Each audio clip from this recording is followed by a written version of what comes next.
Bienvenue sur Top Invest, la chaîne des tops d'investissement. Ici, on parle essentiellement d'entreprises de qualité. Aujourd'hui, on continue avec le quatrième volet des entreprises de consommation dans le secteur de la consommation défensive. Pas de la consommation défensive uniquement, mais dans le secteur défensif, dans le secteur qui performe le mieux en période de récession. Dans ce secteur-là, il contient les consommateurs défensifs, donc consommation défensive, les healthcare et les utilities. D'accord? Donc, on est déjà à 4 vidéos ici. On va directement droit au but. C'est uniquement la crème de la crème. Mais maintenant, et ça ne veut pas dire que vous devez acheter ces entreprises-là à n'importe quel prix. Non, pas du tout. Donc ici, faites vos propres recherches. Toutes les entreprises que je vous présente ici ont une seule chose en commun. Elles ont des avantages compétitifs. D'accord? Ce qui leur permet d'augmenter le prix en période d'inflation, donc de maintenir les marges. Donc, la première entreprise sur la liste ici, c'est Mondelez International. Mondelez International est un spécialiste des biscuits et du chocolat. Je suis sûr que vous connaissez les marques de cette entreprise-ci. Donc ici, les actifs sont, l'avantage compétitif est à peu près intangible. Donc c'est par rapport aux marques, la perception de la valeur de la marque et également, voilà, le produit en lui-même. S'il est bon, il va commander un premium. Donc vous allez voir ici qu'il y a, voilà, il y a des bonbons, il y a des Halls, il y a des Lu, il y a des Oreo, Milka. Vous avez également, voilà, des marques que moi je connais personnellement. Vous avez Tuc, d'accord. Alors, qu'est-ce qu'il y a d'autre? Trident, les chewing-gums Trident, Stride. Donc, il y a beaucoup de marques ici en portefeuille.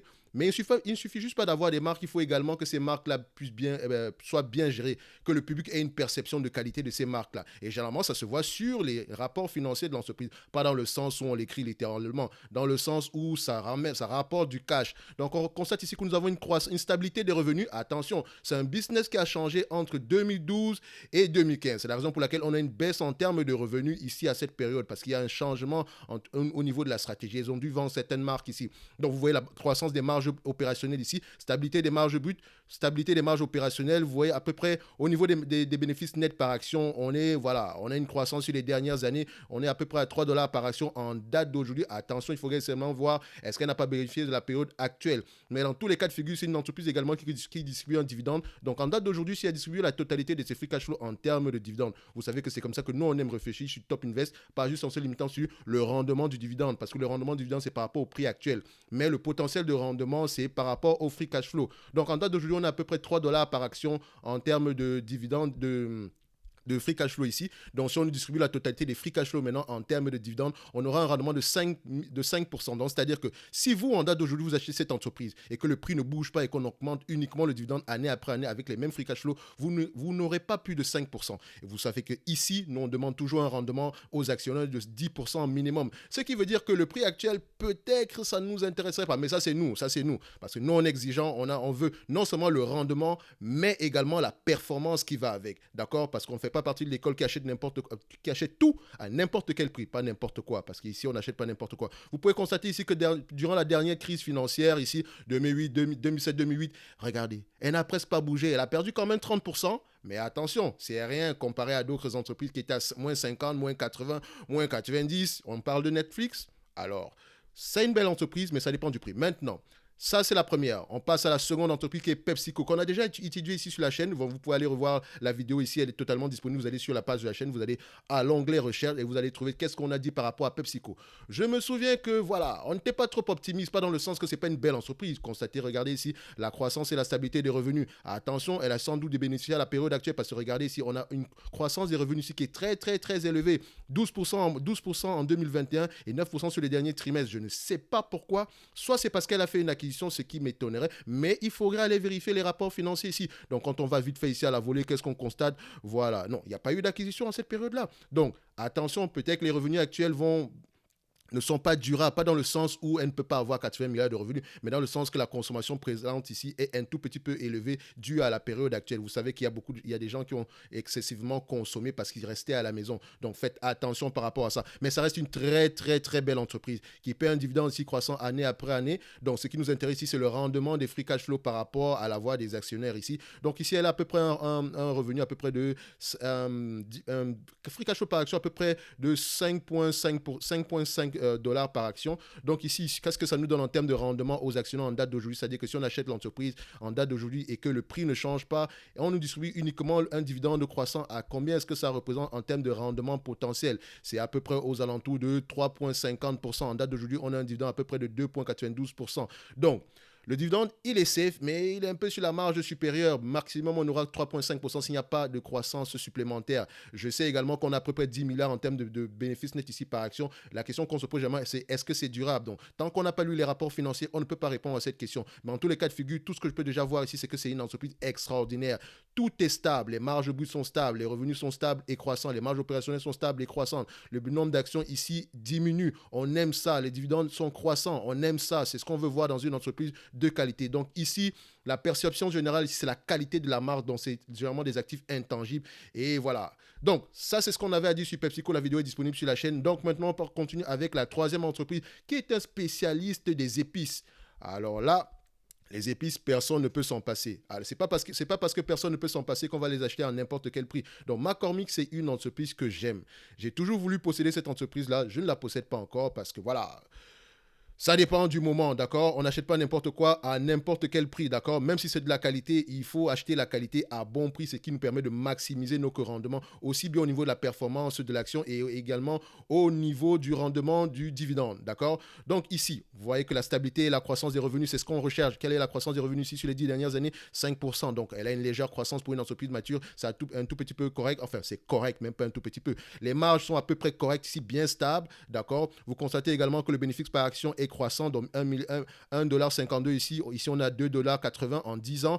Donc, le dividende également est croissant, 0,62 ici, 1,36 ici. Donc, c'est croissant avec le temps. Le nombre d'actions ici, il est stable. On aime le nombre d'actions. On aime des entreprises qui rachètent massivement leurs actions ou bien qui n'émettent pas de nouvelles actions. Donc, vous pouvez également voir qu'elles s'autofinancent déjà, ce qui est normal. C'est une entreprise mature. Donc, les free cash flow sont positifs. C'est ce qu'on recherche. La qualité avant tout avec des free cash flow positifs. Donc, ici, en termes de rendement, qu'est-ce que ça représente ici? Donc, c'est-à-dire que si vous achetez l'entreprise en date d'aujourd'hui et qu'on vous distribue la totalité des free cash flow en termes de dividendes, quel est le rendement total espéré par rapport au prix actuel? Donc, je prends ici 2,80 divisé ici par 4,25. J'arrondis à 4,25. De toute façon, on ne cherche pas à avoir précisément raison, on va avoir le moins tort possible. Donc, ça fait 3,29%. Donc, techniquement, le maximum, ce serait 3,29% ici. En date d'aujourd'hui, on est à 1,75. Oui, le dividende peut continuer à croître, mais à la fin de la journée, ce qui nous intéresse, c'est d'avoir un rendement de la voix des actionnaires par rapport à notre prix d'acquisition supérieur ou égal à 10%. Donc, ici, on voit déjà que le prix actuel, peut-être que ça ne pourrait pas nous arranger 30 fois les bénéfices. Bon, voilà,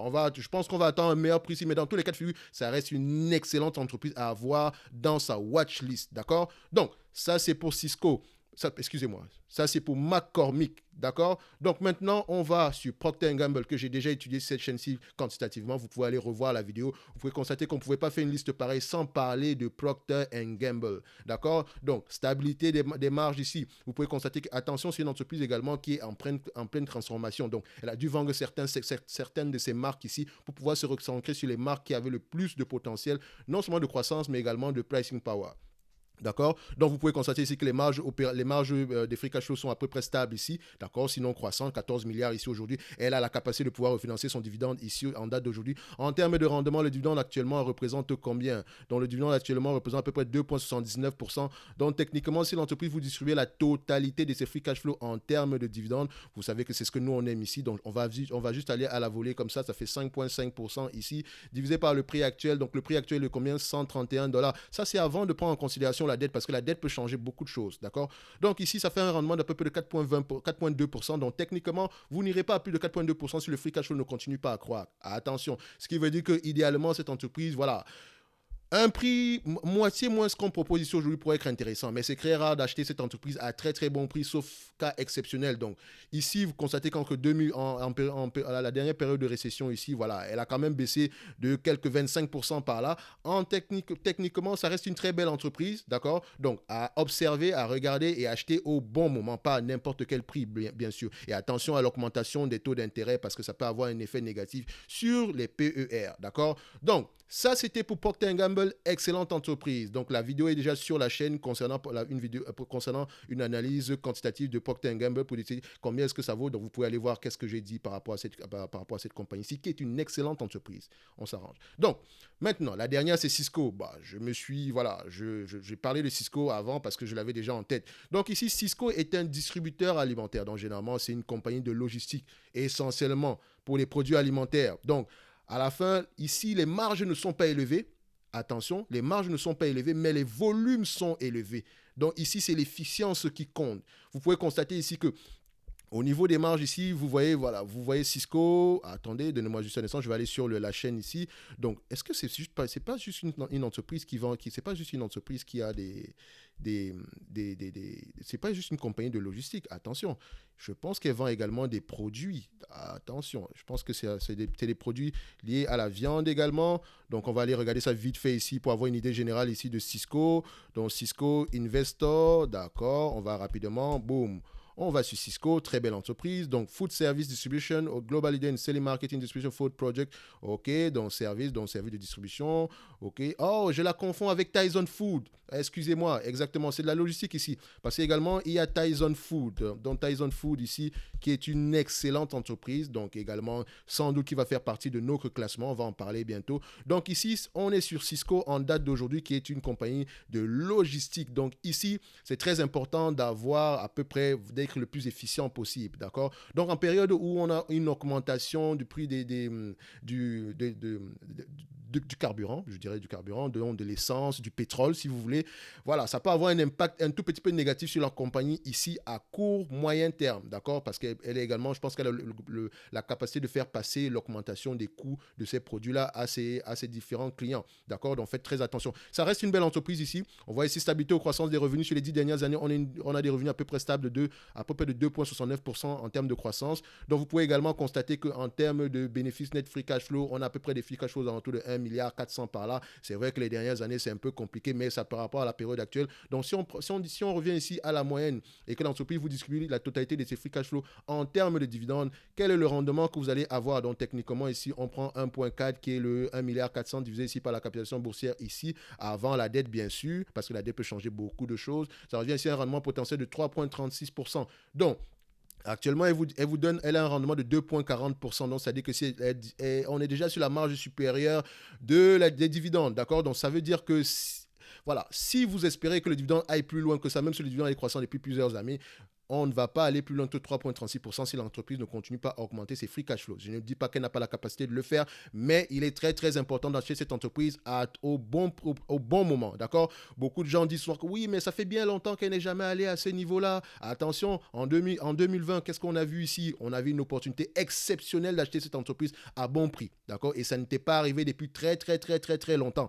Donc, le tout ici, c'est de prendre une entreprise, l'étudier et être prêt à l'acheter à bon prix. C'est ça c'est ce qu'un investisseur fait, c'est ce qu'un analyste fait, parce que considérez-vous comme des analystes. Si vous faites du stock picking, vous devez être des analystes. Alors, vous devez analyser ces entreprises-là avant même que l'occasion d'achat se présente. Comme ça, vous êtes prêt en période difficile, d'accord? Donc ici, quelqu'un qui avait étudié l'entreprise savait littéralement qu'on ne peut pas s'en passer. C'est de la logistique. Même si les magasins vont fermer, il reste le e-commerce. Donc, il va quand même falloir livrer la marchandise à la fin de la journée. En plus, ici, on avait un prix du pétrole très, très bas. Donc, ça pouvait également servir de booster. Donc, ce sont des éléments qui étaient déjà visibles en 2020.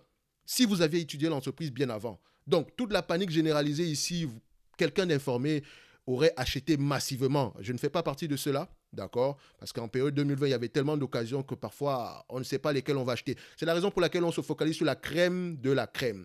Donc ici, aujourd'hui, ça sera la dernière entreprise sur la liste, d'accord? Donc c'est la 4e vidéo. Il y en aura une 5e, une 6e, une 7e, une 8e, une 9e, une 10e, parce que ce secteur-là est tout simplement énorme. Il y a près de 190 entreprises à 200 entreprises à présenter ici, uniquement dans le secteur défensif.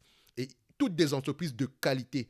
Maintenant, est-ce qu'elles sont à bon prix? Ça veut dire que, dépendamment de celles que je vais présenter, il y en a certaines qui sont des opportunités aujourd'hui et d'autres pas du tout, mais qui méritent d'être observées. Parce qu'avant tout, il faut avoir une liste de suivi assez complète et uniquement basée sur la qualité. Donc, on se donne rendez-vous sur la prochaine vidéo et d'ici là, si cette vidéo vous plaît, mettez un like, d'accord? Commentez la vidéo également. Et si vous voulez qu'on analyse quantitativement une de ces entreprises-ci, parmi celles qu'on n'a pas encore analysées, je vous ai dit que Procter & Gamble, ça a déjà été fait. Également, nous avons une entreprise ici, je pense que PepsiCo également, ça a été fait. Peut-être que ça va être renouvelé parce que ça date du mois de février. Donc, n'hésitez pas à me le dire ici en commentaire. Et j'espère également que le son est bon parce qu'on me dit que le son est parfois un tout petit peu moins élevé chez certaines personnes. Je ne sais d'ailleurs pas pourquoi parce que j'essaye de mettre un setup assez correct ici. Donc, dites-moi si vous m'entendez très, très, très, très bien. Et d'ici là, on se donne rendez-vous sur la prochaine vidéo. Merci.